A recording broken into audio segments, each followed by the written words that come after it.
Chapter 1. The Code of Thaddeus Williams. The city was always loud. Even in the dead of night, the sirens hummed like background music. Thaddeus Williams sat on his worn-out recliner, nursing a glass of whiskey. His graying beard unkempt, his eyes sharp as ever, a warrior's mentality. Thaddeus had seen a lot since birth, growing up in the inner city. Since the 1960s, he's always been hardcore. After a few years on the job, he earned the nickname King Hammer, a reputation for using the butt of his gun to subdue aggressive suspects, a controversial but effective method that earned him both respect and criticism within the force, slapping them when they stepped out of line. Sometimes he spent undercover. He worked narcotics with the DEA for the NYPD. He had many partners, worked in different units. Raymond Newtone Roberts was one of them. They had each other's backs in the field. They were loyal to each other. Over a decade spent working together. The kind of time that could bond oil to water. They were assigned as partners in the 1990s. Their sons even got close. But Thaddeus learned early on to never bring work home. Mrs. Judy Williams wouldn't allow Thaddeus to talk about work when he was with the family. She insisted on keeping their home a sanctuary from the violence and corruption he faced daily.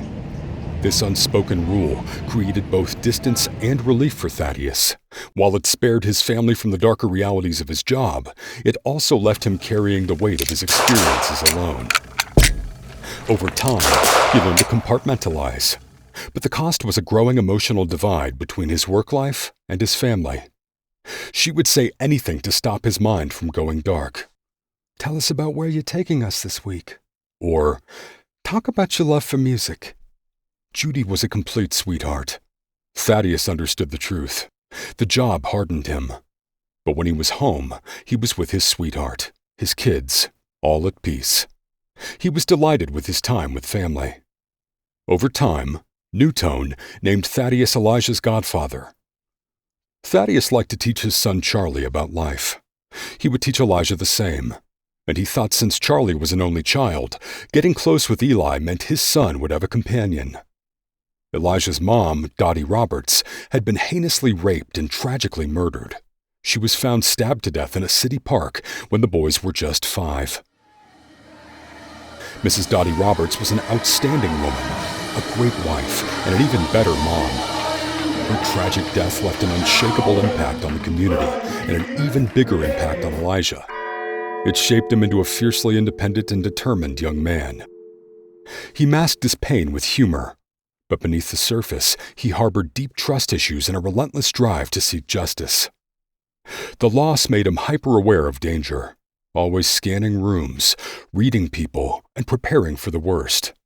The trauma fueled his dreams to enter law enforcement, not just as a career, but as a personal mission.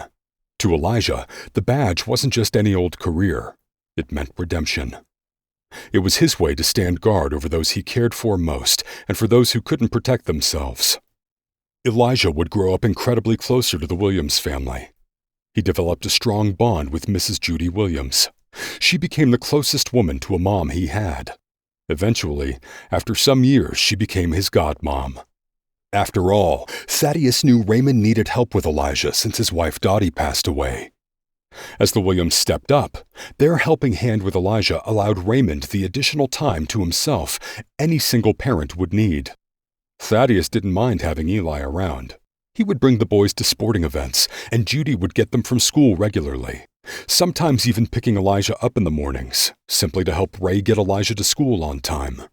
Thaddeus would teach them things about becoming men over time, how to have honor, to protect one another, to carry a conversation.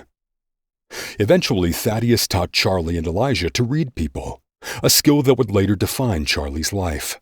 Through intense lessons, he instills in them the ability to tell when a person is lying, a skill for Charlie making him both a great officer and a dangerous one.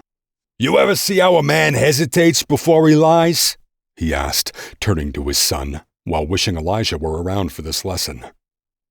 Charlie, fresh from the academy, still had the stiffness of a rookie in his stance. His posture was rigid, a mix of nervousness and the need to impress his father.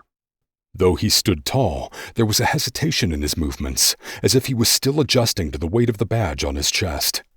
Charlie nodded. A tell? Thaddeus tittered. Not just that. It's an opening. The difference between catching a killer and watching him walk free. This was their bond now. No more bedtime stories. No more backyards catch. No video games. Just lessons in human nature, mental toughness, fortitude, and survival. Playtime was over. It was about to get real. I always taught you and Elijah to stay in shape. You gotta take care of yourselves, he would say if the slightest health impediment came up. You've got to stay ready. Exercise. Do these, Thaddeus went on. I still work out every day. I'm up daily, working out at 5 in the morning, he continued like a hardened war hero.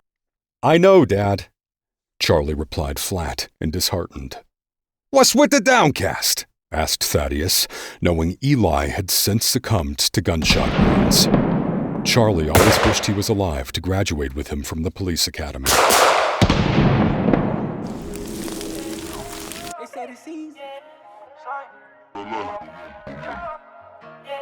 I get the money, give me a mansion. Yeah, Chris on the keys. Bitch, I get the money, give me a mansion. Need all the acres, I need expansion. Blew up, now my diamonds dancing.